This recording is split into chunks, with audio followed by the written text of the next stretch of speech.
우리 하나님의 말씀 보도록 합시다. 하나님의 말씀 마태복음 21장을 봅시다. 마태복음 21장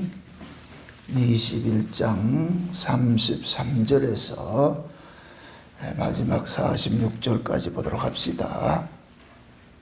마태복음 21장 33절부터 보도록 합니다. 33절에서 마지막 46절까지 그렇게 보도록 하겠습니다. 찾으셨으면 우리 같이 보도록 합시다. 다시 한 비유를 들으라. 한 집 주인이 포도원을 만들고 산 우를 두르고 거기 즙 짜는 구유를 파고 망대를 짓고 농부들에게 세로 주고 타국에 갔더니 실과 때가 가까우매 그 실과를 받으려고 자기 종들을 농부들에게 보내니 농부들이 종들을 잡아 하나는 심히 때리고 하나는 죽이고 하나는 돌로 쳤거늘 다시 다른 종들을 처음보다 많이 보내니 저희에게도 그렇게 하였는지라. 후에 자기 아들을 보내며 가로되 저희가 내 아들을 공경하리라 하였더니 농부들이 그 아들을 보고 서로 말하되 이는 상속자니 자 죽이고 그의 유업을 차지하자 하고 이에 잡아 포도원 밖에 내어 쫓아 죽였느니라. 그러면 포도원 주인이 올 때에 이 농부들을 어떻게 하겠느냐. 저희가 말하되 이 악한 자들을 진멸하고 포도원은 제때 실과를 바칠 만한 다른 농부에게 새로 줄지이다. 예수께서 가라사대 너희가 성경에 건축자들의 버린 돌이 모퉁이 돌의 머릿돌이 되었나니 이것은 주로 말미암아 된 것이요 우리 눈에 기이하도다 함을 읽어본 일이 없느냐. 그러므로 내가 너희에게 이르노니 하나님의 나라를 너희는 빼앗기고 그 나라에 열매 맺는 백성이 받으리라. 이 돌 위에 떨어지는 자는 깨어지겠고 이 돌 위에 사람이 떨어지면 저를 가루로 만들어 흩으리라 하시니 대제사장들과 바리새인들이 예수의 비유를 듣고 자기들을 가리켜 말씀하신 줄을 알고 잡고자 하나 무리를 무서워하니 이는 저희가 예수를 선지자로 알미였더라. 아멘. 기도합시다.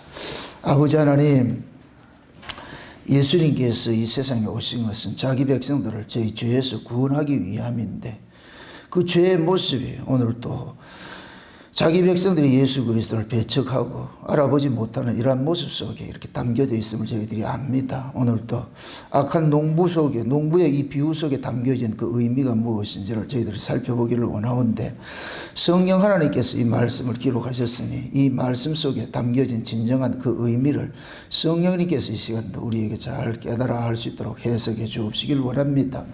종의 입술에 하나님의 말씀을 넣어주셔서 다름질하게 하시고 성령의 감동이 힘있게 역사하여 주셔서 이 말씀이 이 시간도 위로부터 오는 말씀으로 위로부터 오는 지혜로서 이제 이 말씀을 잘 증거할 수 있도록 우리 하나님 도와주시옵소서. 연약한 종을 십자가 뒤에 감추시고 오직 구속하신 주님만 오롯이 이 시간 증거되게 하여 주옵시길 원합니다. 그래야 살아가는 종들이 말씀을 통하여서 우리 주님을 만나 뵙는 복된 시간 될 수 있도록 축복해 주시옵소서. 감사를 드렸고 그리스도 되신 예수님의 이름으로 기도합나이다. 아멘. 예수님께서 3년 반 동안 이렇게 공생애를 이렇게 하시면서 이제 마지막 정점에 이렇게 이르고 있습니다. 예수님이 이 역사 속에서 예수님께서 하시는 그 마지막 일이 십자가에 죽으시는 것입니다. 육체로 오셔가지고서 하시는 일은 십자가에 죽는 것입니다. 그래서 예수님 십자가에 죽는 것은 예수님께서 친히 자신의 죽음을 이렇게 비유로 말씀하실 때 한 알의 밀알이 땅에 떨어져 죽지 아니하면 한 알 그대로 있을 것이고 죽으면 많은 열매를 맺는다. 그래서 하나님께서 예수님을 한 알의 밀알로 보내서 이 하나님이 예수님을 그 죽음의 그 구조 속으로 자꾸 밀어넣고 있는 거예요. 이제 앞으로 살펴보겠지만 예수님께서는 우리가 똑같은 성경을 가지고 있기 때문에 죽음을 싫어해 두려워했어요. 피하려고 했어요. 그럴 때 하나님께서 아버지가 그 아들을 이 땅에 보내신 그 목적을 이루기 위해서 아들을 죽음의 자리로 밀어넣잖아요. 마치 아브라함이 이삭을 번제로 드리려고 그렇게 했듯이 하나님께서 예수님을 이 땅에 보내셨으니까 하나님이 그 예수님을 하나님이 창세전에 계획하셨던 그 언약들을 이루기 위해서 예수님 지금 이렇게 막 몰아가는 거예요. 그래서 지금 예수님께서 오심으로 인하여 가지고서 이제 뭡니까? 십자가를 향하여서 이 정점이 막 이루어지잖아요. 그럼 하나님께서 모든 이스라엘 백성들을 이 환경 자체를 예수님을 죽일 수 있는 그 구조로 만들어가는 거예요. 만들어가는 거예요. 마치 이게 지금 뭡니까? 종말 때는 모든 인간들이 노아 시대 같이 남에서부터 악하다 그랬잖아요. 그죠? 남에서부터 악하다 이 얘기는 그 시대 상황이 그 악에 창궐해 있다는 얘기예요. 죄 악이 관영할 대로 관영한 거예요. 그것이 지금 마치 뭐가 같으냐면은 말세를 만난 이 세상의 역사와 같이 이 세상 자체가 지금 말세를 향해서 온 인류들이 막 그리로 치닫고 있는 거예요. 요즘에 그 영화 같은 데 보면 좀비 영화 많이 나오죠. 좀비 영화. 좀비 영화가 요즘 유행이잖아요. 그죠? 그 좀비들이 뭐예요? 잡아먹을 거 하나 있을 것 같으면 어떻게 돼요? 전부 다 확 달라붙어가 그렇게 하잖아요. 그렇죠? 예, 그러듯이 하나님께서 이 역사를 운행을 하시는 데도 마찬가지예요. 마지막에 그 뭡니까? 예수님의 그 십자가를 정점으로 앞두고서 온 유대인들을 분위기 자체를 그쪽으로 확 몰아가 버리는 거예요. 마치 구약에 사울에게 하나님이 악신을 보내니까 악신이 보내기는 멀쩡했는데 악신 보내니까 자기 의지와 상관이 없이 그 악신이 인도하는 대로 그 악신이 무슨 일을 해요? 다윗을 죽이려고 그러잖아요. 다윗을 죽이려고. 그럼 그 다윗을 신약식으로 하면 누구 위치에 있느냐? 예수님 위치에서 있는 것이죠. 예? 그러니까 예수님은 남이 죽이지 않아요. 누가 죽이냐? 자기 백성이 죽이는 거예요. 자기 백성이. 또 예수님께서 자기 백성들 손에 죽어야 돼요. 왜 그러냐? 그래야 자기 백성들을 구원을 해낸다니까. 죄를 용서를 해서 구원을 해낸다니까. 그래서 예수님 십자가에 죽으실 때에 십자가에서 그러는 거예요. 아버지, 저들을 용서해 주세요. 저들이 하는 일을 알지 못합니다. 알았으면 어떻게 죽었겠어요? 고린도서 2장에 볼 것 같으면 사도 바울이 할 때 세상의 관원의 지혜로서 예수를 몰라보니까 영광의 주를 저희가 십자가에 죽였다 그러잖아요. 근데 오순절 성령 임하고 나가지고서 성령 임하고 나니까 베드로가 그들을 향해서 너희가 죽인 이 예수라 그러는 거예요. 너희들이 예수를 죽였어. 그러면 너희들이 예수를 죽였는데 그 너희들을 예수를 죽이도록 역사하신 분이 누구예요? 하나님이시지요. 왜? 너희들이 예수를 죽여야 용서가, 예수의 용서가 오신다니까. 마치 요셉을 형제들이 죽여야 되는 거예요. 버려야 되는 거예요. 그래 형제에게 용서가 오는 거예요.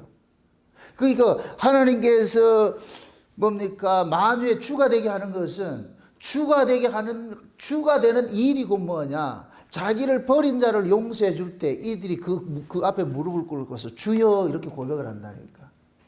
그래서 예수님께서 그는 근본 하나님의 본체시나 자기를 비워서 종의 형체로 와가지고 십자가에 죽기까지 복종을 했는데 하나님께서 만유의 모든 입술을 예수 앞에 이렇게 꿇게 하세요. 주여 이렇게 고백을 하게 하더란 말이죠. 이게 하나님의 관심사는 예수를 주의 자리에 앉히는 일들이에요. 그럼 예수님을 그 주의 자리에 앉히는 그 일들을 하기 위해서 뭐 하냐? 자기 백성들이 예수를 죽이는 그 구조 속으로 몰아넣는 거예요. 몰아넣는. 그래서 지금 예수님께서는 요단계 세례 받으시고 나가지고서 지금 이 공간복음 자체가 예수님의 3년 반을 기록해 놓은 것이 공간복음이에요. 그 사생의 기간을 기록해 놓은 것이 공간복음이라니까. 그 공간복음은 예수님이 시작이 뭐예요? 세례 요한으로부터 물세례 받는 것부터 시작하죠. 물세례 받는 거. 그 물세례는 건 뭐냐? 죽음이에요, 죽음. 그것이 실제 나타난 것이 3년 반 후에 십자가에 죽는 것으로 나타난 거예요. 십자가에 죽는 것을. 그럼 세례 요한이 예수님이 세례 요한에게 물세례를 받았죠. 그럼 세례 요한은 누구를 상징한다 그랬어요? 구약의 이스라엘을 상징한다 그랬죠. 율법과 선지자의 마침이라고 그러죠. 세례 요한을 일컬어서. 그죠? 그러니까 세례 요한이 예수님에게 세례를 줬다는 얘기는 구약 이스라엘이 예수님을 죽였다는 얘기예요. 예수님이. 그래서 나중에 예수님께서 어떻게 하냐. 그들을 다 용서하고 살려내는 그 일들을 하는 거예요. 그래서 제가 늘 이야기하지만 우리가 은혜를 알게 될 것 같으면 성령 임하고 나면 내가 예수를 죽인 자라는 것이 깨달아지는 거예요. 아, 내가 예수를 죽일 수밖에 없구나. 예수님이 나 때문에 십자가에 죽으셨구나 하는 이 사실들을 이게 깨달아져요. 이건 율법 아래서는 절대 알아지지 못해요. 성령이 와야만 알아진다니까. 성령이 와야만. 그래서 성령이 지금도 자기 백성들 속에서 무슨 일을 하게 하느냐. 예수 그리스도의 그 십자가의 그 사건을 우리 안에서 계속 재현시키는 일들을 하는 거예요. 재현시키는 일들을 하는. 그래서 어떤 성경을 볼지라도 항상 우리는 예수님을 죽인 가해자라는 이 사실을 놓치지 마세요. 그 가해자에게 뭐가 오느냐? 용서가 오고 은혜가 오는 거예요. 은혜가 오는 거. 이거는 내가 예수를 일부러 죽이고 막 이런 개념이 아니에요. 우리 스스로가 예수님을 우리는 미워 안 하고 싶어도 미워할 수밖에 없어요. 왜 그러냐? 예수님이 우리에게 오실 것 같으면 우리의 죄를 참 고발을 한단 말이에요. 죄가 고발당하는 사람 치고 가만히 있을 사람이 누가 있어요? 지금 오늘 본문 이야기도 그 얘기예요. 하나님께서 자기 백성들에게 계속해서 선지자들을 보내는데 얘네들은 선지자를 보낼 때마다 어떻게 하더라? 죽이더라는 거예요. 그게 지금 악한 농부 비유예요. 악한 농부 비유. 이 농부 비유는 보세요. 여러분 잘 이거 이해를 하셔야 되는 것이 항상 성경은 이중 계시가 있어요. 예수님의 초림을 겨냥하고 있고 예수님의 재림을 겨냥을 하고 있어요. 벌써 첫 번째 이 비유 자체가 그러는 거예요. 보세요. 33절을 보세요. 다시 한 비유를 들으라. 한 집 주인이 포도원을 만들고 산우를 두르고 거기 적잖은 구유를 파고 망대를 짓고 농부들에게 세로 주고 타국에 갔더니 이 얘기는 뭐냐? 예수님께서 이 땅에 오셔가지고서 십자가에서 모든 구속사를 다 이루어버리고 그러고 나가지고서 예수님께서 멀리 간 거예요. 멀리 가셨단 말이에요. 이렇게 됐을 때는 이 이야기가 뭐냐냐. 신약의 전체를 함축하고 있는 거예요. 신약의 전체를 함축하고 있는 그 내용이란 말이죠. 그 다음에 또 예수님의 초림을 또 이 속에 또 담고 있다니까. 초림을. 항상 초림은 예수님의 초림 때 초림의 모습이 예수님의 재림의 영적으로는 똑같다 그랬어요. 그래서 예수님의 초림을 잘 보면은 예수님의 재림 때 이 교회의 영적 상태가 보여지는 거예요. 그래서 예수님의 초림 때 구약교회의 모습이 예수님의 재림 때 또 신약교회의 모습으로 그대로 이렇게 보여진다니까. 왜 이러냐? 하나님의 은혜로 구원하려고. 아멘? 네, 은혜를 구원하려고. 여러분 참 예수 잘 믿고 싶죠? 우리 다 예수 잘 믿고 싶잖아요. 그죠? 하나님이 기절할 정도로 예수 잘 믿고 싶잖아요. 그죠? 아주 엑설런트하게 아주 완벽하게 그냥 확 믿어주면 얼마나 좋겠어요. 그죠? 돼요, 안 돼요? 안 되죠. 왜 그럴까요? 우리가 의지가 약해서? 각오가 모자라서? 아니에요. 예수는 우리 인간의 의지적으로 믿을 수 있는 분이 아니에요. 항상 하나님께서는 자기 백성들에게 남기고 싶은 것이 은혜성이고 예수 믿음으로 구원받는다는 이 사실을 남기고 싶은 거예요. 그래서 우리는 판판이 넘어지는 거예요. 그래서 하나님께서 자기 백성들에게 그 구약은 겉으로 드러난 죄를 죄로 규정하는 율법을 줬는데 신약은 우리 안에 있는 이 죄의 근원, 우리 속에 있는 심령 골수 속에 박혀 있는 이 우리의 혼과 영과 모든 것들이 이 속에 있는 이 죄들을 드러내는 일들을 하는 게 이게 새 언약이란 말이에요. 새 언약. 그래서 은혜 아래에 있을 것 같으면 죄가 더 적나라하게 드러나는 거예요. 율법 아래에서는 껍데기죄만 안 지면 돼요. 미워도 살인 안 하면 됐다니까. 탐심이 가득해도 도둑질 안 하면 되고 음욕이 가득해도 간음 안 하면 돼요. 그건 의지적으로 얼마든지 할 수 있어요. 그런 것들은 할 수 있는데 신약에 와가지고 산상보훈식으로 예수님께서 우리의 죄를 지적을 할 때 형제 밉다. 이거 미우면 내가 통제가 안 되는 거예요. 미운데 어떡할 거예요? 이거 누가 제일 미워요? 가정에서부터 집안 식구가 왼수라니까 왼수. 늘 그러잖아요. 여러분 남하고 싸워요? 남하고 싸우는 사람 없어요. 다 자기 식구하고 싸우죠. 자기 자식하고 싸우고 부부간에 싸우고 부모 자식 간에 싸우고. 그러니까 우리는 본능적으로 이 안에 밀려오는 이 미움이나 이런 것들은 이 통제가 안 된다니까. 언제 밉냐? 내 뜻대로 상대방이 안 따라줄 때 밉잖아요. 죽이고 싶지요. 그러고 볼 것 같으면은 율법 아래서 죄하고 은혜 아래서 죄를 할 것 같아요. 은혜 아래 죄가 훨씬 많죠. 훨씬 많이 드러나지요. 그럼 그렇게 우리 안에 있는 이 죄를 드러내는 목적은 뭐겠어요? 너희는 도망갈 데 없다는 거예요. 너는 피할 데가 없다는 거예요. 너는. 응? 너는 머리부터 발끝까지 뼛속 깊이 너는 뭐냐? 죄인이라는 거예요. 죄인. 이 죄를 못 이긴다는 거예요. 하나님이 신랄하게 우리의 죄를 고발하는 이유는 신랄하게 고발돼야 뭐가 되냐? 하나님의 은혜가 온팡 뒤집어 쓴다니까. 하나님의 은혜가 온팡 뒤집어 써가지고서 결국 우리는 뭐냐? 하나님의 은혜로 구원받는구나. 용서 아니면 안 되는구나. 용서 아니면 안 되는구나. 그래서 예수님께서 그 십자가 위에서 그러는 거예요. 아버지, 저들이 하는 짓을 모르니까 저들을 다 용서해 주세요. 용서해 주세요. 응? 따라합시다. 구원은 용서받는 것이다. 그럼 용서는 누가 받아요? 죄인 이러지 말고 잘못을 저질른 놈이 용서받는 거예요. 빌라도가 왜 지옥 갔다? 그렇지. 아이고, 권사님이 옳은 소리 하셨네. 죄 없다 그러잖아. 난 예수 죄 없다 그러잖아. 세상 사람은 죄 없다고, 죄 없는 놈, 죄 없다고 하는 놈이 어디를 간다? 지옥 가는 거예요. 그러려면은 하나님께서 자기 백성들을 천국 데려가려면 어떻게 해야 되겠어요? 죄 있는 자 만들어 버려야 되잖아. 그렇죠? 이건 죄를 새로 만든다는 얘기가 아니고 우리의 죄를 고발하는 일 들어가는 거예요. 거기에 동원된 분이 누구냐? 예수님인 거예요. 예수님. 오늘 본문식으로 해야 할 것 같으면은 포도원 주인이 다 완전히 그 농사 지을 땅을, 포도원을 완전히 세팅을 다 해놨어요. 아주. 그러나 놓고 주인이 뭐냐? 세를 주고서 떠난 거예요. 떠났다니까. 근데 실과 때가 되니까, 실과 때가 돼서 아무 때 보내는 것이 아니고, 실과 때가 되니까 뭐를 보내느냐? 자기 종들을 보내는 거예요. 종들을. 그럼 당연히 실과 때가 될 것 같으면 종들이 가면 뭐 해야 돼요? 세경을 줘야 되잖아요. 그죠? 그럼 그렇다고 주인이 이 세경을 다 받는 게 아니잖아. 일정한 것만 받잖아요. 그죠? 그런데 이것조차도 뭐하냐? 얘네들은 주고 싶은 생각이 없는 거예요. 이거를 자기들이 차지하고 싶은 거예요. 요게 뭐냐면은 율법신앙이 율법신앙. 율법신앙은 그 모든 신자의 신앙의 끝자락에 누구 영광이 드러나느냐? 아버지의 영광이 드러나야 돼요. 하나님의 영광이 드러나야 돼요. 하나님의 영광이 드러나야 되는데 율법주의자들은 그 율법 지킨 걸 가지고 하나님 영광 드러내는 것이 아니고 누구 영광 드러내느냐? 자기 영광 드러내고 있는 거예요. 이게 율법주의라니까. 이 모습이 지금 여기서 그 종들을, 주인이 종을 보내는 것에 나타나는 거예요. 종을 계속 보내는데 보내는 것마다 어떻게 하더라? 죽이죠. 근데 마지막에 누구를 보내요? 아들을 보내죠. 요렇게 될 것 같으면 요 구조 자체가 뭐가 되냐? 구약의 마지막이 되는 거예요. 구약의 마지막. 그 구약의 마지막에 누가 왔어요? 예수님이 오셨죠.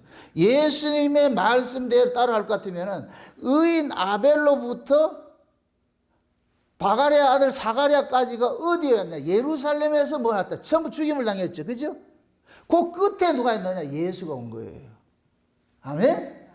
근데 그 예수조차도 어떻게 하느냐? 죽이더라는 거예요. 뭐 하려고? 요 예수를 죽이면은 이 포도원이 자기들 것이 될 것이라 생각하는 거예요. 포도원이 자기들 것이 될 것이라 생각하는 거예요. 율법주의자 입장에서는 예수님이 오는 걸 좋아했다, 싫어했다? 싫어했지요. 왜 그래요? 예수님이 오면 모든 것을 다 뺏기잖아요. 내어줘야 되잖아요. 자기들이 지금까지 영광 받아왔는데, 율법 지킨 거라 영광 받아왔는데, 예수님이 와가지고 그거 너희들 왜 내 걸 가지고 도둑질해? 이런 식으로 할 것 같으면은 얘네들이 지금까지 행위 뭐가 돼? 그러니까 뭐 하느냐? 바리새인들 입장에서, 율법주의자들 입장에서는 예수를 죽일 수밖에 없는 거예요. 예수를 살려놨다가는 자기들이 전부 뭐냐? 도둑놈이고 강도고 이런 것들 드러나기 때문에 그래서 죽일 수밖에 없는 거예요. 죽일 수밖에 없는 거. 그러면은 이 말씀이 담고 있는 그 내용을 잘 여러분들이 유추해 볼 것 같으면은 왜 이스라엘 백성들 하나님의 백성이라고 하면서 하나님의 속한 자들을 보내는 자들마다 죽일까요? 좀 아이러니하지 않아요? 이들이 하나님의 백성이에요. 그럼 하나님의 백성일 것 같으면 당연히 하나님을 섬길 거 아니에요. 그러니까 하나님께서 보내는 자들, 하나님의 이름으로 보내는 자들을 올 것 같으면 어떻게 해야 돼요? 영접해가지고 할렐루야 하면서 말이죠. 소도 잡고 뭐 잡아가지고 잔치벌레 주고 말이야. 융성에 대접을 해가지고서 아버지 앞에 가 잘 보고해 주셔. 이렇게 해야 될 거 아니에요. 마치 특사 오면 어떻게 해요? 옛날 그 조선시대 볼 것 같으면 명나라 사신들이 오면 어떻게 해요? 완전히 뭐 코피들이 주도 해잖아 아주. 그렇죠? 사내 진미 해가지고 막 상다리 희절동도 해주고 말이야. 뇌물도 챙겨주게 해가지고 가가지고 황제한테 뭐 하라? 잘 얘기해 주세요. 지금 그거잖아요. 그러면은 세상의 정치도 그러한데, 그러니까 하물며 이 하나님의 백성들이라고 하는 자들이 좀 하나님이 사신이 와서 하나님 보낸 사신들이 왔을 것 같으면은 당연히 잘해줘야 되잖아요. 근데 그렇게 안 해줬다니까. 이건 제가 예수님 세례요한으로부터 세례받을 때 그 이야기를 했어요. 세례를 받고 올라오실 때 예수님께서 올라오실 때 성령이 비둘기같이 임하면서 하늘이 어떻게 됐어요? 하늘이 열리면서 하늘에서 뭐가 나고 소리가 들려요? 하나님의 음성이 들리죠. 이는 내 사랑하는 아들이다. 야, 그럴 것 같으면 그 주변에 있는 사람들 어떻게 해야 돼요? 전하 이렇게 해야 될 거 아니에요. 좀 엎드려 가지고서. 그래야 그림이 맞잖아요. 그런데 어떻게 했어요? 죽이고 싶어가지고 시기와 질투와 분냄들이 가득해가지고서 바리새인들이 이걸 멀리서 가지 말고 예수님께서 세례 요한으로부터 세례를 받는 그것을 이제 구체적으로 실현하기 위해 가지고서 어디로 가냐? 예루살렘 성으로 들어간 거예요. 예루살렘 성에 들어가서 죽임 당하는 거예요. 그럼 예루살렘 성 들어갈 때 어린아이들이 어떻게 했어요? 호산나 다윗의 자손 예수야 하면서 어떻게 했어요? 주의 이름으로 오시는 이여 막 그렇게 해설 같으면 어떻게 해야 돼요? 이 사람들이 율법을 잘 지킨 사람 같으면 맨발 받고 쫓아나가가지고 어서 오세요 해야 되잖아요. 근데 이놈들이 뭐 해요? 분노를 해가지고 시기가 일어나가지고서 말이죠. 부득부득 가는 거예요. 그 모습을 예수님께서 지금 요 모습대로 그대로 지금 설명을 하고 있는 거예요. 그럼 이 악한 농부가 누구겠어요? 바리새인들이죠. 율법주의자들이죠. 율법주의자들이 악한 농부로 있는 거예요. 악한 농부로. 하나님께서 하나님의 포도원을 구약에서는 뭐로 표현하느냐? 이스라엘 전체를 포도원으로 표현하는 거예요. 이스라엘 전체를 포도원으로 표현한다. 이거는 이사야서를 한번 살펴보셔야 돼요. 이사야서 5장을 한번 살펴보세요. 이사야서 5장. 여기 적어 놓으시고 이사야 5장을 한번 살펴보세요. 1절부터 한번 7절까지 한번 봅시다. 7절까지. 이사야서 5장을 봅시다. 이사야 5장 1절에서 7절까지 한번 보도록 합시다. 찾았으면 다 같이 읽습니다. 다 같이 시작. 내가 나의 사랑하는 자를 위하여 노래하되 나의 사랑하는 자의 포도원을 노래하리라. 나의 사랑하는 자에게 포도원이 있으며 심히 기름진 사내로다. 땅을 파서 돌을 제하고 극상품 포도나무를 심었었도다. 그 중에 망대를 세웠고 그 안에 술틀을 팠었도다. 좋은 포도 맺기를 바랐더니 들포도를 맺혔도다. 예루살렘 거민과 유다 사람들아 구하노니 이제 나와 내 포도원 사이에 판단하라. 내가 내 포도원을 위하여 행한 것 외에 무엇을 더할 것이 있었으랴. 내가 좋은 포도 맺기를 기다렸거늘 들포도를 맺힘은 어찌민고.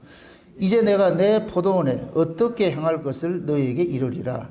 내가 그 울타리를 걷어 먹힘을 당케 하며 그 담을 헐어 짓밟히게 할 것이요 내가 그것으로 황무케 하리니 다시는 가지를 자름이나 북을 돋우지 못하며 진려와 행극이 날 것이며 내가 또 구름을 명하여 그 위에 비를 내리지 말라 하리라 하셨으니 대저 만군의 여호와의 포도원은 이스라엘 족속이요 그의 기뻐하시는 나무는 유다 사람이라. 그들에게 공평을 바라셨더니 도리어 포악이요 그들에게 의로움을 바라셨더니 도리어 부르짖음이었도다. 아멘. 자 보세요. 하나님께서 저 애굽에서 한 포도를 가지고서 가나안 땅에 심은 거예요. 이걸 극상품 포도나무라고 그러는 거예요. 극상품 포도나무. 그 포도나무를 심어놨는데 그럼 그 극상품 포도나무에서 열려야 될 열매는 어떤 열매가 맺혀야 돼요? 좋은 열매예요? 나쁜 열매예요? 당연히 좋은 열매를 맺혀야 되잖아요. 그죠? 좋은 열매를 맺혀야 되는데 들포도가 맺힌 거예요. 자, 묻습니다. 이거 여러분들 생각 잘하고 대답하셔야 돼요. 지금 하나님께서 극상품 포도나무를 심어놨어요. 그럼 열매는 나무가 맺잖아요. 극상품 포도나무에서 나오는 열매는 무슨 열매가 나와야 돼요? 나무가 극상품 포도나무 같으면 극상품 포도나무가 나와야지 열매가 맺혀야 되죠. 근데 들포도가 됐다니까. 들포도. 그럼 이 나무가 극상품 포도나무는 얘기예요? 들포도라는 얘기예요? 들포도죠. 이게 신비해. 이게 비밀이라니까. 왜 들포도를 맺었으면 들포도 나무인 거예요. 들포도나무. 들포도나무를 왜 극상품 포도나무 이렇게 표현을 하느냐. 이스라엘 백성들이 애굽에 있던 자들은, 애굽에서 태어난 자들은 원래 들포도예요. 들포도. 애굽에서 난 놈 속에서 나오는 게 애굽적 사고가 나오지 뭐 다른 게 뭐가 나오겠어요. 근데 그 놈들을 빼내가지고 어딨냐, 좋은 땅, 기름진 땅에도 옮겨놨어요. 기름진 땅에도 옮겨놨다니까. 그러면 보세요. 들포도, 애굽에서 난 이 악한 자들을 하나님께서 기름진 땅으로 옮겨놨어요. 요렇게 옮겨진 요 상태를 일컬어서 극상품이라 그러는 거예요. 여기서 극상품은 상품이 좋다는 의미가 아니고 하나님의 은혜로 여기에 옮겨졌다는 얘기예요. 그 극상품이 이것 같으면 하나님의 은혜가 극상품인 거예요. 아멘? 하나님의 은혜로 이놈들을 옮겨놨을 것 같으면은 요놈들 속에서 나타나야 되는 것이 뭐가 나타나느냐? 하나님의 은혜와 긍휼과 사랑이 나와야 되는데 하나님의 은혜와 긍휼과 사랑은 나오지 않고 뭐가 나오느냐? 포악과 광포와 악독들이 나오더라는 거예요. 이걸 들포도라 그러는 거예요. 아멘? 자, 그걸 그대로 이야기하는데 신약식으로 얘기합니다. 하나님께서 애굽에 있던 자들을 가나안 땅 옮겨놔서 이게 언약의 후손이에요. 언약의 후손. 언약의 후손에게 하나님께서는 계속해서 은혜를 베풀어 줬어요. 은혜를 베풀어 줬는데 예수님이 초림으로 오셨을 때 당연히 은혜의 열매를 쏟아내야 되는데 은혜의 열매를 쏟아내지 못하고 전부 무슨 열매를 쏟아내느냐? 악독과 강포와 이런 열매를 쏟아내는 거예요. 아멘? 그러면은 악독과 강포와 이런 열매를 쏟아내는 그 나무를 가만둬야 돼요. 죽여야 돼요. 죽여야 되죠. 그래서 구원이 먼저 죽고 나중에 살아나는 것에 대해 주어진다니까. 아멘? 그래서 예수님께서 육체로 오신 이 예수님은 우리를 죽이러 왔어요. 죽이러. 왜? 하나님께서 은혜를 줘도 이놈들은 은혜를 열매를 맺는 게 아니고 은혜와 긍휼과 사랑이라는 이 열매를 맺는 게 아니고 미움과 시기와 질투와 분냄과 악한 이런 것들만 맺고 있더란 말이에요. 그럼 그 놈을 어떻게 해야 돼요? 죽여야죠. 그 놈을 죽이고 다시 살려내야 되는 거예요. 요 놈을 죽이고 다시 살려내는 것을 일컬어가지고서 창감람나무에 똘감람을 접붙였다 이렇게 표현하는 거예요. 아멘? 요걸 지금 시기로 할 것 같으면은 똘감람나무 속에 우리 속에 누가 왔냐? 창감람나무이신 예수가 들어온 거예요. 아멘? 그 예수님이 우리 안에 오셔가지고서 똘감람나무인 우리에게 참감람의 열매를 맺도록 하시는 거예요. 아멘? 그러면은 우리는 원래 어떤 열매를 맺었어요? 들포도를 맺었죠. 똘감람을 맺었죠. 그런데 똘감람 속에서 들포도 이게 뭐 참감람의 열매가 맺힌다는 그 열매 우리 열매다. 예수님이 맺은 열매다.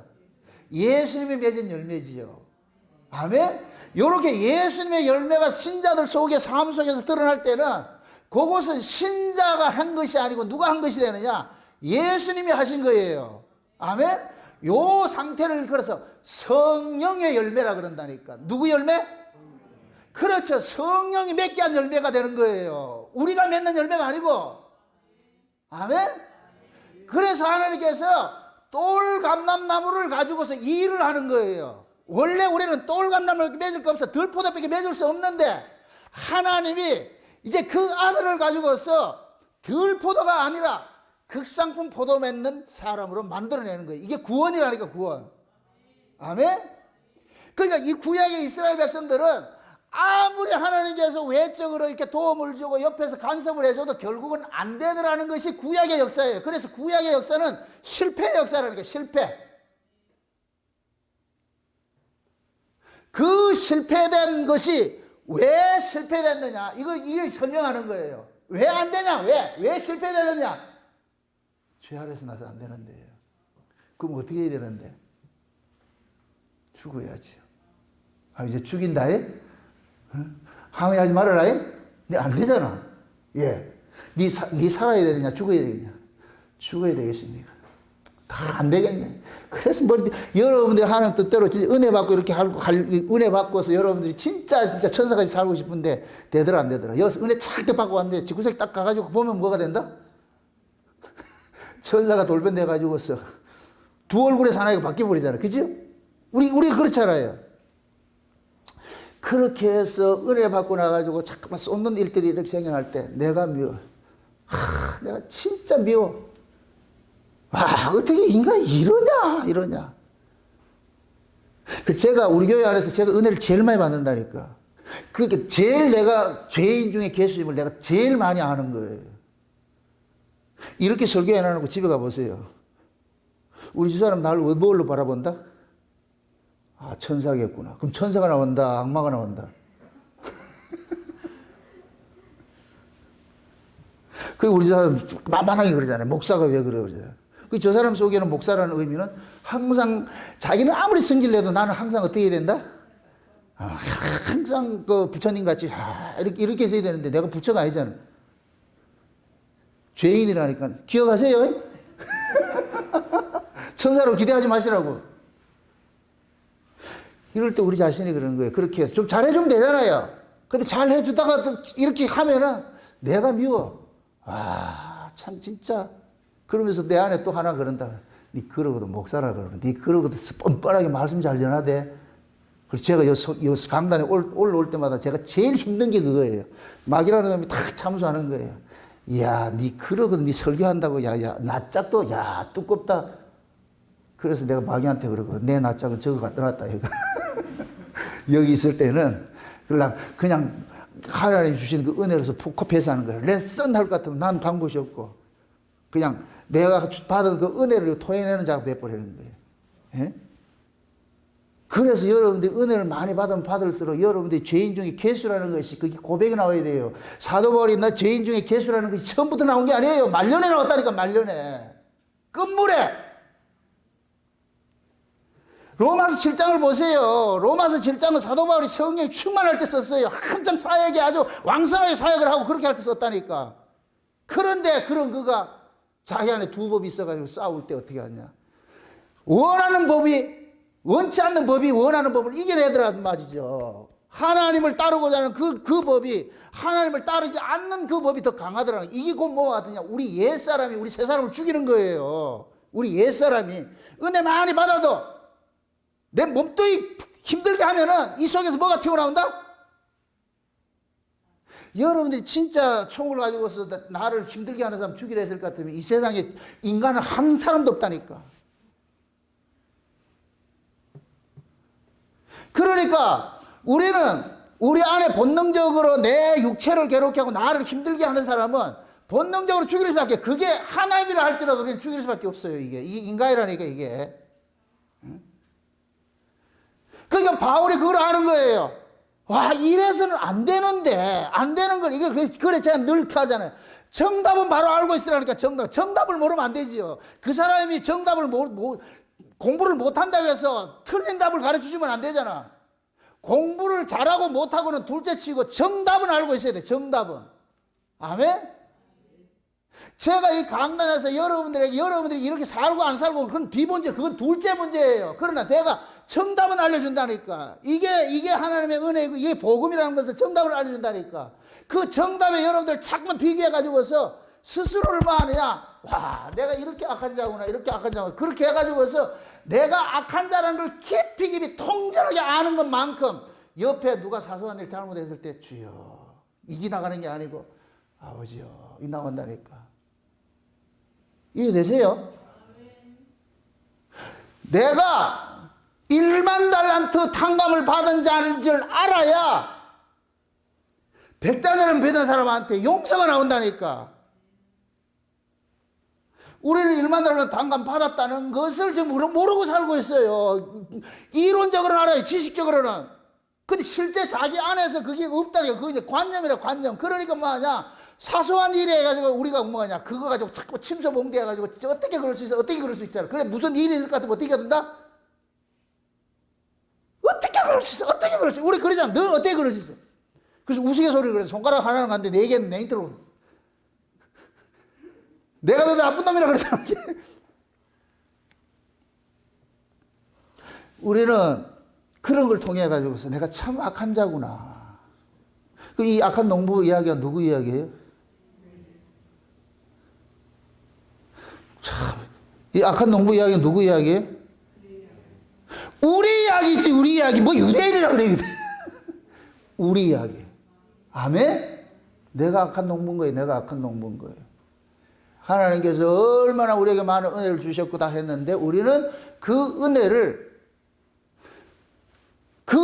가지고서 뭐하냐. 살리는 일을 하지 않고 죽이는 일을 하는 거예요. 남보다 낫다 그러고 자기 자존심만 조금 상할 것 같은 말이야. 계급품을 배우고 마치 완전 그게 돼버리잖아요. 미친 사람 같이 그렇게 돼버리잖아요. 이 모습이 우리 모습이에요. 왜 예수님께서 십자가를 앞두고 끝자락에 가서 이런 일들이 일어나느냐? 하나님께서 인간의 그 죄악상들을 낱낱이 고발하는 거예요. 고발하는 거예요. 그러니까 지금 이 예수를 죽이고자 하는 자들이 어떤 사람이에요? 그 시대에. 가장 윤리적이고 가장 도덕적이고 가장 깨끗하다고 해서 칭송받던 사람이라. 칭송받던 사람. 칭송받던 사람. 그런 사람이 지금 예수를 죽이고 있다니까. 마치 지금 뭐 한국의 정치사업 똑같은 거예요. 법무부 장관일 것 같으면 법을 가장 잘 지켜야 되죠. 근데 법을 가장 안 지키는 사람이 참 아이러니죠. 근데 그런 인간들을 온 백성이 좋아한다? 지금 문재인 정부는 구호 정부라니까, 구호 정부. 공정과 정의 해놔놓고, 이건 구호뿐이라. 지들은 뭐 이거? 불공정이고. 참 아이러니하죠? 왜 그러냐? 시대 말에 하나님께서 어떻게 한다? 훅 불어버리는 거예요. 그러면 판단 능력이 상실돼버린다니까. 그 휩쓸려버리는 거예요. 쓰나미처럼 휩쓸려버리는 거예요. 영적인 상황도 똑같아요. 예수님께서 십자가에 달리실 때 수많은 군중들이 죽이라 하죠. 잡으라 그러죠. 우리가 생각했을 때에 어떻게 그럴 수가 있냐. 뭐 예수님 뭐 그래 잘못했는데. 그렇게 해서 거기에 반대하는 사람도 있어야 되는데. 그게 되더라 안 되더라? 안 되는 거예요. 왜 그러냐. 하나님께서 그런 것으로 뭡니까? 분위기를 몰아가는 거예요. 마치 집단 체면 걸리듯이 훅 쓸어버리면 그렇게 돼버린다니까. 지금 한번 생각해보세요. 이스라엘이 애굽에 있던 자들이 뭐 잘난 놈이 있냐고. 그것도 종로로 사는 놈들을 가나안 땅으로 옮겨놨을 것 같으면은, 그러면은 여기에서 서로 야, 우리가 참 애굽에서 이렇게 마땅히 저주받아야 돼 그런 자들인데 이렇게 용서받고 여기 와서 이렇게 살고 있다는 거, 이건 놀랍구나. 그러면은 그 가나안 땅에서 어떻게 해야 되느냐? 서로 섬기고 나누고 베풀고 공평하게 살아야 되잖아요. 그런데 가나안 땅에 들어와서도 여전히 뭐를 만드냐? 애굽식으로 이 나라를 만들어가고 있는 거예요. 법 잡은 자들이 만들어가고 있으니까. 지금 이사야서 5장을 봤는데 8절을 한번 보세요. 8절. 이 모습이 무슨 모습이냐? 어떻게 공평과 포악이 어떤 모습을 나타나는가 한번 보세요. 지금 7절을 보세요. 대저 만군의 여호와 포도원은 이스라엘 족속에게 극히 기뻐하는 나무는 유다 사람이라. 그들에게 공평을 바라셨더니 도리어 포악이요. 그들에게 의로움을 바라셨더니 도로 부르짖음이었더라. 그 다음에 8절 다 같이. 가옥에 가옥을 연하여 전투에 전투를 더하여 빈틈이 없도록 하고 이 땅 가운데서 홀로 거하려는 자들은 그에게 화있을진지. 보세요. 가옥에 가옥을 더하여 전투에 전투를 더한다는 이 얘기 뭐예요? 요즘식으로 말할 것 같으면 이 가진 자들이 부동산 투기해가지고서 그런 거잖아요. 그리고 잘 보세요. 이스라엘은 가나안 땅에 들어간 것은 그 가나안 땅은 지들 땅이 아니에요. 그래서 레위기서에 볼 것 같으면 땅을 매매하지 못하도록 했다니까. 이 땅은 너희들 게 아니고 하나님께서 그들에게 유업을 준 땅이잖아요. 그죠? 유업을 준 땅인데 진짜 법을 아는 인간일 것 같으면은 이건 우리가 유업으로 받은 땅이기 때문에 매매하고 이런 게 하면 안 돼. 그럴 것 같으면 어떻게 돼요? 가옥에 가옥을 이거 전투에 전투를 더하는 이런 일이 일어나야 돼요? 안 일어나야 돼요? 안 일어나야 되지요. 지금 이 모습이 이사야서 5장의 이 포도원의 노래가 오늘 이 본문 이야기 하는 거예요. 이야기를. 그러면 이스라엘 백성들이 지금 예수님께서 오셨을 때 법 잡은 자들이 누구예요? 종교 지도자들이잖아요. 그죠? 종교 지도자들이 백성들보다 훨씬 더 뭐 해야 되겠어요? 공평해야 되고 정의로워야 되고 그들에게 나눔이 살아야 될 거 아니에요. 그런데 이놈들이 뭐 하고 있어요? 법을 빙자해가지고 어떻게 백성들의 고혈을 짜먹고 있잖아요. 그러니까 이런 모습이 있으니까 하나님께서 구름을 명하여서 비 오지 못하게 하잖아요. 구름을 명하여서 비 오지 않는다 이 얘기는 땅은 비가 안 오면 여기가 뭐가 되느냐? 가뭄이 일 것 같으면 여기는 뭐가 돼요? 사막이 돼요. 사막이 돼. 건조해서 사막이 된다니까. 누가 그렇게 만들었어요? 하나님께 비 오지 못하게 할 것 같으면 자동으로 그렇게 돼버리는 거예요. 지금 이스라엘 백성들이 이렇게 하니까 보세요. 구약의 이스라엘 백성들이 바벨론에서 포로가 해방이 돼가지고서 돌아와가지고 스룹바벨 성전을 지었어요. 그럴 것 같으면 어떻게 되느냐? 그 속에 자기들 속에 율법 정신이 투철하게 나타나야 돼. 그 율법 정신이 뭐예요? 하나님 사랑, 이웃 사랑이잖아요. 이웃 사랑이 이렇게 점점 나타나야 되는데 오히려 이웃 사랑은 나타나지 않고 법을 잡은 놈들이 뭐하냐? 그 법을 가지고 백성들을 위해 군림하면서 백성들을 더 힘들게 만들어란 말이죠. 그러니까 하나님께서 뭐하냐? 말라기 선지자를 끄트려서 선지자를 안 보내는 거, 이게 비 오지 못하는 거예요. 이 하나님의 백성들에게 말씀을 받은 선지자가 없다는 얘기는 이건 저주예요. 저주. 사사기서의 끝이 뭐예요? 사사기서 끝이 왕이 없으므로 자기의 소견대로 행하였더라지요. 그럼 어떻게 되겠어요? 개판이지 뭐 개판. 하나님께서 자기 백성들에게 말라기를 끄트려 가지고 400년 동안 선지 안 보냈다는 얘기는 이때부터 뭐냐? 지가 법인 거예요. 자기들이 법인 거예요. 상식, 인간의 상식이 법인 거예요. 그러니까 그 후에 뭐냐? 법 잡은 놈들이 법을 지 마음대로 만드는 거예요. 지 마음대로 만드는 거예요. 지 마음대로 만들어가지고 그럼 이놈들은 뭐 해야 되느냐? 자기들은 성전에서 나는 것을 먹고 사는 놈들인데 그럼 성전에서 나는 것을 먹고 살려면 백성들이 와서 성전에 와서 뭐를 많이 해야 돼요? 제사를 많이 지내줘야 될 거 아니에요? 제물을 많이 잡아야 될 거 아니에요? 제물은 누가 드려요? 죄인이 드리잖아요. 그럼 죄를 많이 만들어놔야 돼요? 적게 만들어놔야 돼요? 죄를 많이 만들어놔야 되죠. 그러니까 뭐든지 사소한 것도 전부 죄로 만들어놨다니까. 그 백성들은 법을 모르니까 법 잡은 놈들이 이게 법이다 할 것 같으면 백성들은 꼼짝달싹 못하는 거예요. 그래서 예수님께서 오셨을 때에 백성들이 안식일이 돌아오는 걸 겁을 냈다니까. 안식일이 돌아오는 걸 기뻐해야 되는데 안식이 아니고 오히려 뭐 한다? 고통당하려니까. 이런 모습. 법 잡은 자들이 합법적으로 뭐하냐? 하나님의 말씀을 도적질해가지고서 말이야. 백성들을 지금 뭐하냐? 진짜 율법을 알아갈 것 같은 백성들에게 자유를 주고 사랑을 주고 나누고 공평하고 이런 것들을 해야 되는데 오히려 정반대 현상을 하는 거예요. 그러니까 하나님께서 그 울타리를 걸어가지고서 이방단에 먹히게 한다 그러는 거예요. 이사야 5장 얘기가 그 얘기예요. 그래서 예수님께서 오셔가지고서 오늘 또 이 본문 속에 나오잖아요. 오늘 본문을 볼 것 같으면 바리새인들 보고 그러잖아요. 하나님 나라를 너희는 빼앗기고 세리와 창기들이 먼저 차지한다 그러죠. 이 얘기는 곧 뭐냐? 지금 법 잡은 자들이 속된 얘기로 가진 자들이 무슨 짓을 하고 있냐? 강도 짓을 하고 있으니까. 강도의 구렬이 돼버렸잖아요. 그러니까 어떻게 하나 하나님께서 지금 이 악한 농부 비유를 해가지고서 그들을 뭐냐 새를 바칠 그러한 종들에게 다시 이걸 준다 그러잖아요. 그래서 요 얘기는 뭐냐면은 예수님께서 율법신앙을 없애버리고 요 율법 대신에 뭐냐 이방인 구원시킨 거예요. 다른 사람 새를 준 거예요. 아멘? 근데 이방인 구원이 지금 신약 시대 돼가지고서 신약에 이제 예수님 그리스도 50년 성령 강림으로 인해 신약교회가 탄생이 됐어요. 신약교회가 지금 2000년 역사가 오면서도 이 신약교회가 또 무슨 교회가 되버렸냐? 구약교회가 되버렸어요. 지금 이 시대 교회가 구약교회가 되버렸다. 구약교회가. 교회가 가진 놈들이 교회마다 점점 그걸 차지해가지고서 뭐 하느냐? 향락을 즐기고 있잖아요. 음녀같이 돼가지고서. 교회들이 제가 늘 답답한 게 그거예요. 왜 교회가 이렇게 태형화되어야 되느냐고. 왜 교회가 부동산 투기를 해야 되냐고.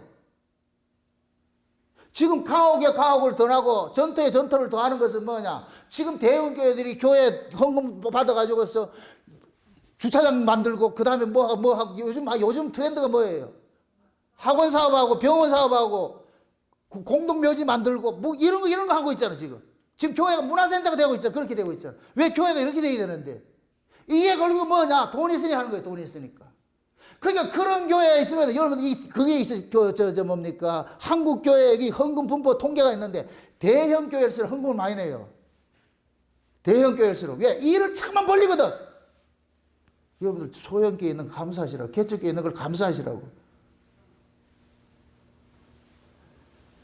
그게 결국은 뭐냐? 지금 악한 농부와 같은 모습이 지금 이 시대 교회 모습이라니까, 교회 모습. 교회가 성도와 성도에 나눠져야 돼. 우리가 오순절 성령이 임하고 나가지고 어떤 교회가 세워졌어요? 가진 자들이 내어놓고 유무상통하는 그런 교회가 세워졌잖아요. 그런데 이 교회가 진행되면 진행될수록 어떻게 돼버려요? 다시 뭐로 돼버렸어요? 유무상통하던 초대교회, 그 아름다운 교회가 싹 밀어져 버리고 어떻게 돼버려요? 지금은 부익부 빈익빈, 유전무죄 무전유죄, 이 교회 안에서 통역이 되잖아요. 지금 이 시대가. 그래서 하나님께서 마지막 때 뭐냐, 종말에 이 현실에 있는 이 교회들도 큰 회개 역사를 일으키게 하는 거예요. 이거 아니라는 거예요. 그럼 지금도 마찬가지. 하나님께서 구약의 선지자들을 예수님 때까지 계속해서 보냈듯이 신약도 마찬가지예요. 계속해서 하나님께서 주의 종들을 일으켜가지고서 이거 아니다 계속 외치게 만든다니까. 아멘? 근데 이런 걸 외칠 것 같으면은 이걸 누가 싫어하느냐? 지금은 누가 싫어하느냐? 교인들이 싫어하는 거예요. 교인들이. 제가 이 장세의 언약을 전하고 이런 복음을 전할 것 같으면 예수님 십자가에서 다 이루셨습니다. 우리 인간이 할 게 없습니다. 막 이렇게 이야기를 할 것 같으면 제일 공격하는 것이 뭐냐? 1차는 뭐냐? 성화주의 목사들이 공격하고 저 비판하는 것이고, 현실 교회 뭡니까? 다 가지고 있는 자들이 비판하는 거예요. 그리고 싫어하는 거예요. 그런 것들을. 왜 그러냐? 그게 죄라는 것이 고발나가니까 싫은 거예요. 자꾸 저 인간이 있을 것 같으면 계속해서 이게 고발나가니까. 그렇게 해서 지금은 뭐하냐? 죽이지는 못하니까 뭐하냐? 교단에서 제명시키고 말이에요. 이단이라고 이렇게 한다니까. 아주 잘못돼서 이단되는 건 그건 넘어가는 이단이고, 그건 드러나는 이단이고, 올바른 말씀 전하는데 이단 소리 듣는다니까. 그래서 구약에는 선지자들은 전부 이단 소리 듣고 죽은 거예요. 선지자들은. 그럼 그 이단을 정의하는 게 누가 만들어요? 백성들이 만들어요? 기득권층들이에요? 기득권층들이죠. 그래서 하나님께서는 선지자들을 보내가지고서 다시 한번 언약 정신으로 돌아오라. 다시 돌아오라. 하나님의 은혜 아들 돌아와라. 법을 버리고 애굽의 근성을 버려버리고 이제는 하나님의 언약의 법으로 돌아와라. 그 은혜 아들 돌아와라. 너희들이 이 가나안 땅이 은혜의 땅인데 왜 은혜의 땅에 와가지고서 법으로서 이 땅을 만들어 망가뜨리고 있느냐. 그러니까 선지자들 보내가지고, 그러니까 선지자들이 나오면은 제일 먼저 하는 것이 뭐냐? 그들의 죄를 시간히 고발하는 거예요. 고발하는 거예요. 고발하니까 백성들은 특 싫어가지고 뭐 하냐. 이것도 백성들도 선동당하는 거예요. 지도자들이 선동을 해가지고서 백성들을 선동을 해가지고 죽이게 만든다니까. 그렇게 해서 선지자들을. 이거는 어느 시대가 똑같아요. 어느 시대가 똑같다니까.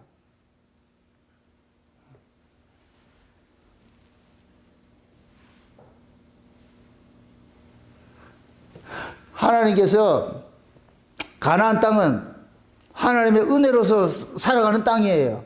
그럼 그 은혜를 모르면 가나안 땅에 살 수가 없다니까. 토해내버린다니까. 그러면 예루살렘이 보세요. 잘 보세요. 바벨론에 포로당할 때도 이 가나안 땅이 하나님의 은혜를 머금고 있지 못하니까, 은혜로 살지 못하니까 뭐 해요? 뽑아가지고 바벨론을 포로시켜놨지요. 그죠? 바벨론에서 은혜로, 고레스를 통해서 은혜로 해방을 시켜놨어요. 해방될 수 없는 자들인데 해방을 시켜놔가지고서 하나님께서 다시 뭐 하냐? 예루살렘에 중건을 한 거예요. 스룹바벨과 이렇게 뭡니까? 그 느헤미야나 이런 사람, 에스라 이런 사람들 보내가지고서 말이야. 다시 중건해가지고서 그 성전에 있는 곳이 예루살렘이에요. 근데 이 예루살렘이 다시 뭐가 돼버렸어요? 강도의 구렬이 돼버렸죠. 그러니까 예수님께서 하나님의 아들을 보냈는데 그 아들까지 죽여버렸죠. 그러니까 하나님께서 그 예루살렘을 초토화시켜가지고 어떻게 합니까? 없애버렸죠. 다시 이스라엘 백성들을 구약에서는 바벨론에 포로를 시켰지만 지금은 온 세상 흩어버렸잖아요. 흩어버렸죠.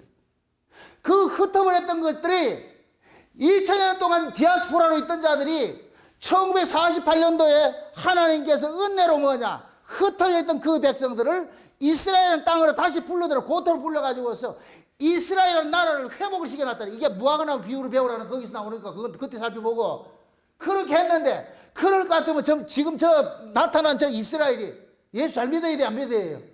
안 믿어야 되죠. 잘 믿어야 되죠. 근데 잘 믿어요, 안 믿어요? 안 믿고 있다니 여전히 또 구약식을 하고 있다니까.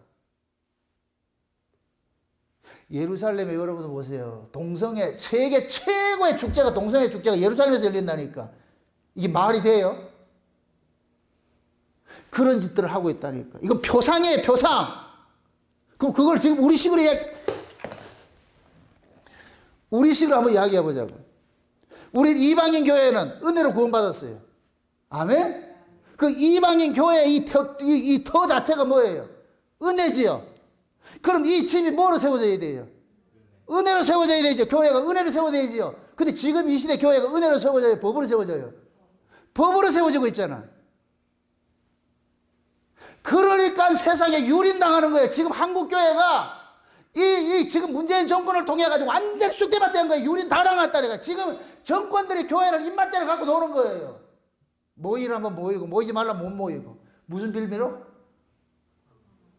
그럼 이 코로나 누가 보냈겠어요?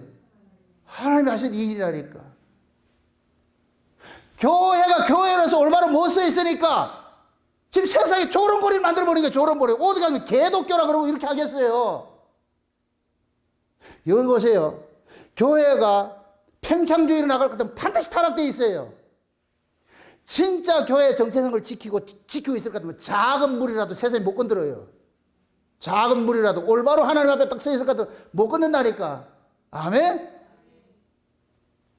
제가 울산 목양교 이 교회를 어떻게 하든지 인본주의가 들어오지 못하고 세속적 가치가 들어오지 못하고 하나님의 장세의 언약이라는 그것을 가지고 이걸 지켜내는 이유가 그거라니까. 교회가 커진다는 게 능사가 아니에요. 오로지 이 말씀을 듣고 이 말씀에 올인된 사람만 오면 돼. 그럼 저는 교회 부흥에 관심이 없다니까. 아닌 사람은 가는 게 낫고 이 말씀이 좋은 사람들은 찾아올 것이고. 아멘? 그렇게 해서 이 교회가 철저하게 하나님 중심으로 예수 그리스도의 그 십자가 중심으로 이 교회가 세워졌을 때에 지켜주신다니까. 작은 무리를 할지라도. 아멘? 우리 교회가 뭐가 잘나가지고 지금 이 코로나 사태 때 몇 개월 동안 예배 한번 그러지 않고 이렇게 드린 줄 아세요? 우리가 잘나서가 아니에요. 하나님께서 다 이렇게 지켜주고 있는 거예요. 그걸 보셔야 돼요, 여러분들. 아멘?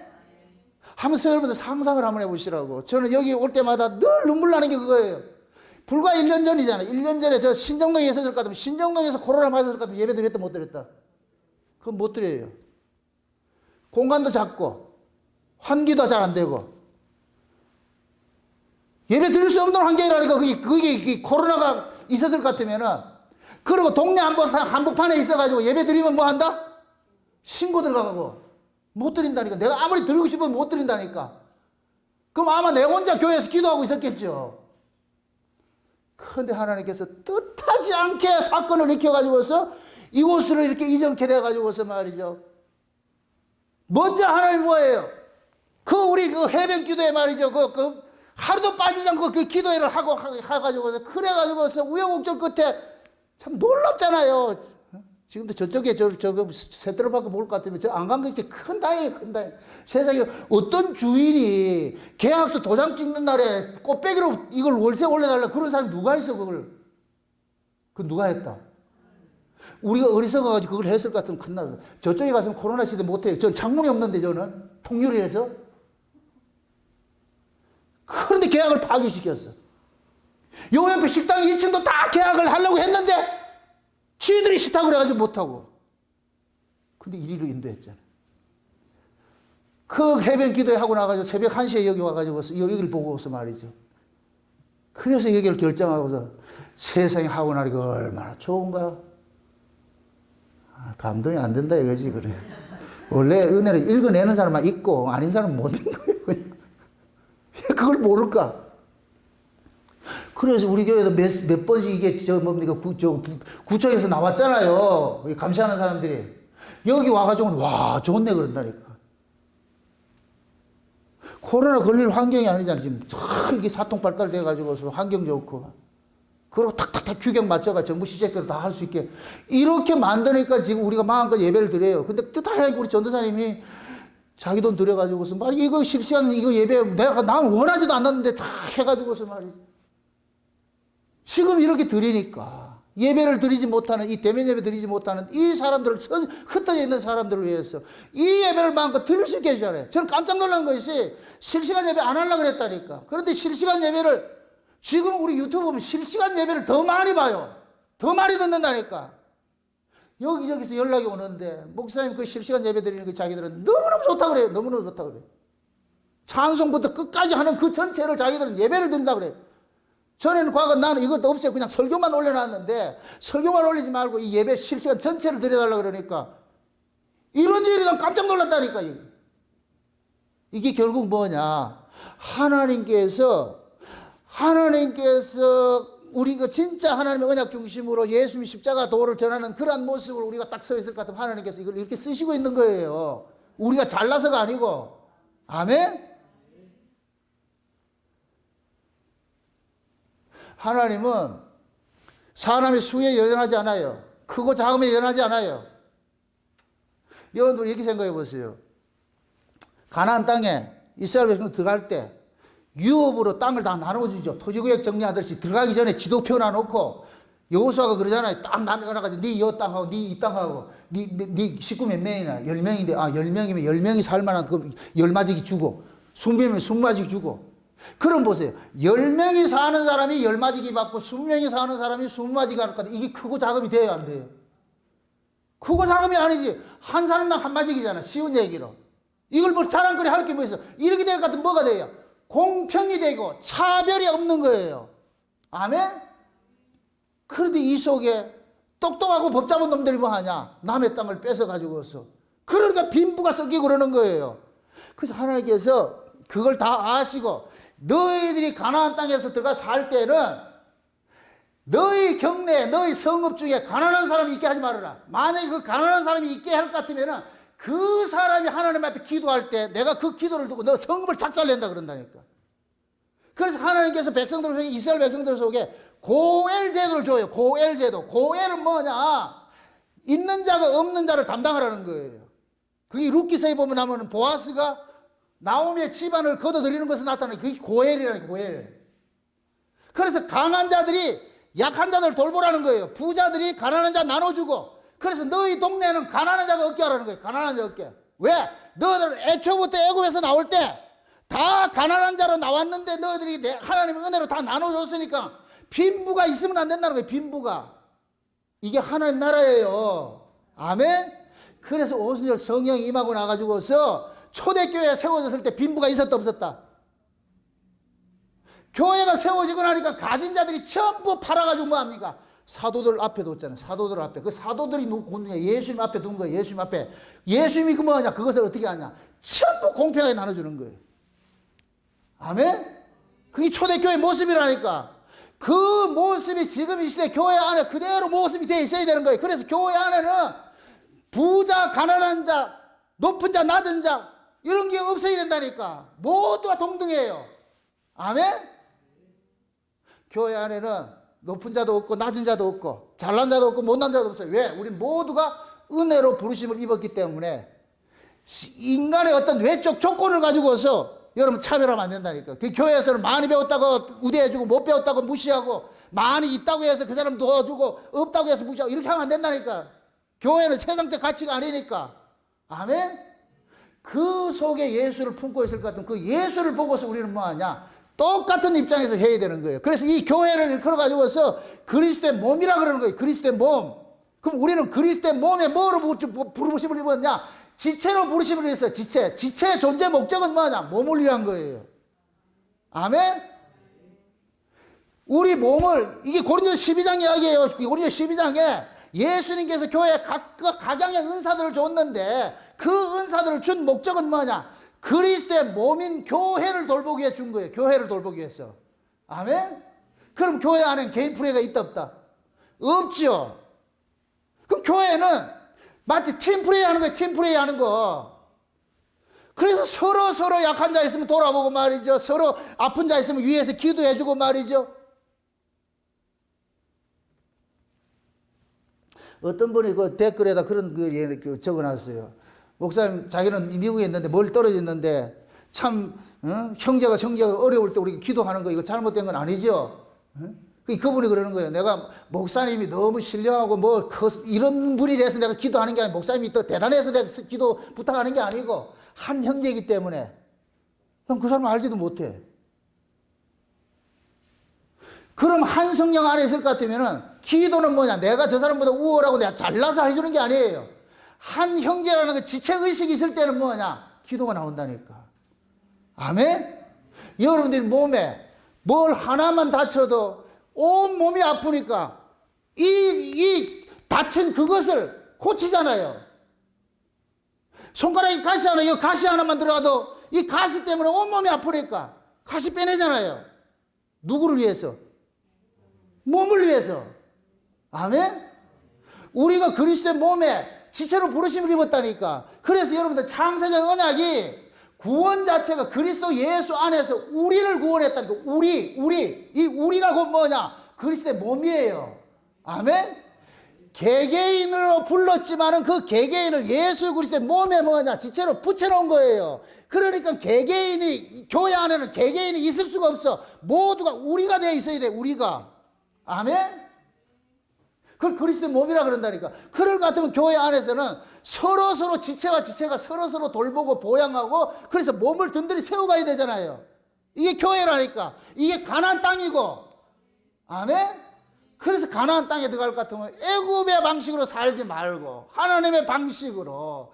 너희들이 농사 짓는 게 아니잖아. 하나님이 농사 지어주잖아. 그러면 너희들은 그 농사를 지어서 좋은 산물이 있을 것 같으면 그걸 다 성전에 갖다 바칠 것 같으면 제사장은 그걸 가지고서 떡을 만들고 뭐를 만들어 가지고서 주변에 있는 모든 사람들을, 그 성내에 있는 모든 사람들 불러가지고 축제를 해라, 잔치를 벌려라. 가난한 자 빈부가 섞여 있지 않도록. 그래서 하나님께서 너희들 경내에 내가 빈한 자 가난한 자를 두는데 그것은 뭐냐? 너희들이 진짜 언약 정신을 아는지 모르는지 그걸 시험하겠다는 거예요. 그러면서 항상 거기다 하나님께서 사설처럼 하는 얘기가, 너희들이 애굽 땅에서도 너희들이 나그네 되었다는 걸 이 사실을 잊지 말라는 거예요. 애굽에서 종노릇 했다는 걸 잊지 말라는 거예요. 그런 자들을 하나님의 은혜로 독수리 날개 업어가지고서 건져내가지고 이 땅을 줬으니까, 그럼 이 땅에서는 은혜와 공평이 충만해지는 그런 모습으로 이 땅을 다스려가라는 거예요. 그런데 백성들이 그걸 다스리지 못했지. 다스리지 못하니까 하나님께 누굴 보내느냐? 선지자들을 보내는 거예요. 선지자들을 보내가지고 그러는 거예요. 돌아오라 그러는 게 돌아오라. 다시 언약 정신으로 돌아오라. 은혜 아래로 돌아오라. 법을 죽이고 은혜 아래로 돌아오라. 계속 돌아오라는 거예요. 이렇게 돌아오라 외칠 때 누가 가장 싫어하느냐? 요 바리새인 대제사장들 같이 법 잡은 자들이 그런 거예요. 가진 자들이. 눈에 가시같이 보이는 거예요. 그래서 백성들을 선동해가지고 제사장들이 선자들을 죽이고 그런 일들 하는 거예요. 근데 예수님께서 와가지고 하나님이 마지막에 이 아들은 공경을 안 하겠느냐 했는데 아들조차 뭐 하더느냐? 죽여버리죠. 그 본문 말씀 다시 한번 보세요. 이 아들을 죽인 이유가 뭐가 이유를 한번 보시라고. 마태복음 보세요. 그 이유를 한번 보세요. 몇 절을 보냐면은 38절 보세요. 38절. 37절, 37절, 38절 보세요. 후에 자기 아들을 보내며 가로되 저희가 내 아들은 공경하리라 하였더니 농부들이 그 아들을 보고 서로 말하되 이는 상속자니 자 죽이고 그의 유업을 뭐하자? 차지하자 그러죠. 참 이거 보세요. 지금 이 아들을 죽이는 목적은 유업을 얻고자 하는 거예요. 이거는 요 당시식으로 얘기를 할 것 같으면은 바리새인과 이 대제사장과 이런 자들이 사람으로 봤던 그 영광을 지금 빼앗기기 싫다는 얘기예요. 모든 영광을 하나님이 받아야 되는데 하나님께 돌아갈 그 영광을 싫다는 거예요. 우리가 영광 받아야 되기 때문에. 그래서 성경에서는 뭐라 그러냐? 바리새인들은 사람의 영광을 더 좋아했더라 그렇게 표현하는 거예요. 아멘? 그래서 바리새인들은 많은 사람이 예수를 따를 때 사람들이 그러는 거예요. 모두가 저를 쫓는다 이렇게 표현을 한다니까. 이게 곧 뭐냐? 사람들이 그리는 것 같으면 자기들이 영광이 빼앗기는 것이고 자기들이 부귀가 빼앗기는 것이 되어버리니까 그래서 그걸 예수님을 죽여버릴 수밖에 없었던 거예요. 아멘? 아들까지 왔는데 당연히 아들에게 상속을 돌려줘야 되는데 이놈들은 그 아들이 아버지의 영광을 다 차지할 것이니까 이걸 아니까 지금까지 자기들이 차지한 그 영광을 빼앗기 싫어가지고 어떻게 하느냐? 죽여버리는 거예요. 아들을 죽였다니까. 이걸 쉬운 얘기로 이렇게 얘기를 해봅시다. 아주 여러분들 이해를 돕기 위해서 교회 안에 장로가 있고 이렇게 됐어요. 장로가 보통 어떤 사람들이 돼요? 초신자가 돼요? 오래된 사람이 돼요? 오래된 사람이 됐죠. 그죠? 그럼 오래된 이렇게 된 사람이 장로들이 다 여기서 뭐냐? 높은 자리를 다 차지하고 있어요. 그 다음에 이제 목사님이 장로들 기득권 다 인정해줬어요. 뭐 교회를 세울 때 뭐 헌금도 하고 뭐 다 하고 막 다 했으니까 인정해줬어요. 근데 젊은 목사가 하나 딱 복음을 아는 목사가 딱 들어와가지고서 그 기득권을 없애버리는 일을 한다. 누가 반발한다? 우리 교회는 안 해봐서 모르죠. 아니 그렇게 세워놨는데 젊은 목사가 딱 들어와가지고서 그 교회 누구 기득권적 이런 거 없어. 그냥 그리스도 예수 안에 복음 안에서 너나 차별 없이 그냥 서열 없이 그렇게 해가지고서 믿음 좋은 사람 이렇게 해가지고 막 이렇게 세운다 같으면 어떻게 되겠어요? 누가 화를 내겠어요? 기득권층들이 그러죠. 나 이거 우리 꼭 한번 해볼 거예요. 이제 우리 교회에서. 만약에 장로 세우고 권사 세우고 뭐 할 거란 말이에요. 할 것 같으면은 우리는 딱 그러잖아요. 오래되고 이렇게 한 사람 같으면은 내가 당연히 돼야지. 우리 김현우 입사님 대학은 그런다니까. 나 장로감인데. 아닌가요? 진짜 한번 예를 들어 가지고서 금방 들어온 사람 장로 세워보세요. 누가 반발하겠어요? 안 해봐서 모른다 이거지. 안 한다 이거지. 여러분들 다. 인간들은 다 자기 영광을 차지하고 싶은 것이 있는데 그것이 빼앗길 때는 뭐 하느냐? 빼앗아 간 놈을 죽이는 거예요. 빼앗아 간 놈을. 야곱이 여러 아들 중에 있는데 요셉에게 채속이 빚었어. 당연히 형제들이 뭐 하냐? 미워하는 거예요. 미워할 수밖에 없다니까. 똑같은 구조예요.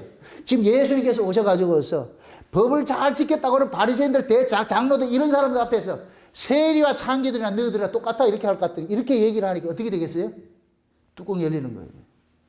그럼 자기들은 지금까지 뭐냐 이거예요. 이게 결국 뭐냐? 하나님의 은혜를 모르고 있다는 얘기예요. 그래서 예수님 죽는 거예요. 그럼 그 예수님의 사고를 지금 가지고 있는 교회일 것 같으면, 목사일 것 같으면 어떻게 하겠어요? 교회 안에 세속적인 가치, 인간적인 어떤 그런 세상의 가치를 가지고 교회에 어떤 서열 지우고 차별하고 서열하고 그런 거 하겠어요? 안 하지요. 당연히 안 하지요. 당연히 안 하면 누구로부터 욕먹는다? 그 애국적 사고를 가지고 있는 사람한테 욕먹게 돼 있죠. 그러니까 여러분들의 마음속 그 애국적 사고가 여기서 자라지 못하도록 하라니까. 착상해서 자라지 못하도록. 아멘? 지금 이런 얘기를 할까 하면 여러분들이 자신있게 대답하지 않는다는 얘기는 똑같은 얘기예요. 여러분들 기죽이려 한 얘기 아니에요. 인간이 그렇다는 얘기, 인간이 그렇다는 얘기. 그래서 지금도 만약에 예수님께서 오셔서 공평과 정의를 바랐는데, 그렇게 했는데, 그 얘기를 할 것 같으면 우리는 뭐하냐? 발끈하는 거예요. 일 많이 한 사람, 적게 한 사람 똑같이 대우할 것 같으면, 그럼 난 뭐냐? 이나버린다니까. 그래서 우리는 이런 말씀 앞에서 우리 자신들이 뭐하냐? 내가 악한 농부구나. 내가 악한 농부구나. 그 상속 빼앗기지 않기 위해 가지고서 그 예수의 영광 차지하기 위해 가지고서 그래서 우리가 죽이는 이런 일들을 하고 있는 거예요. 여러분들이 이런 말씀 앞에 서서 스스로를 한번 돌아보시라. 내가 이 악한 농부 노릇 하고 있었구나. 그럼 오늘 이 말씀을 통해서 여러분들이 고발당하셔 가지고 주여 불쌍히 여기소서. 긍휼을 베풀어 주셨어. 나도 똑같은 인간이었네. 이 말씀이 남의 이야기가 아니고 우리의 말씀이었군요. 아멘? 그렇게 해서 여러분들 스스로가 말씀 앞에서 내 자신이 잘났다는 것이 아니라 낮아짐으로써 비움으로써 주여 나를 불쌍히 여겨주세요. 솔로몬에게 은처럼 하나님 은혜 아니면 난 살 수 없습니다. 그 자리에 내려앉아가지고 주의 은혜를 구하고 긍휼을 구하는 그러한 시간들이 되시길 주의 이름으로 축원드립니다. 기도합시다. 아버지 하나님 감사합니다. 하나님께서 우리에게 베푸신 그 구원이 죄 아래 있던 자들을 은혜 아래로 불러주셨는데 우리는 은혜 아래 부르심을 잊고서도 여전히 애굽의 근성으로 죄의 근성으로 살아가고 있음을 오늘 이렇게 말씀을 통해서 고발을 당하였습니다.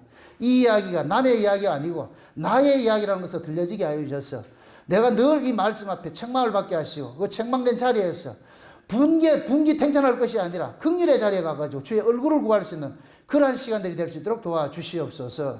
예수님의 이름으로 기도합나이다. 아멘.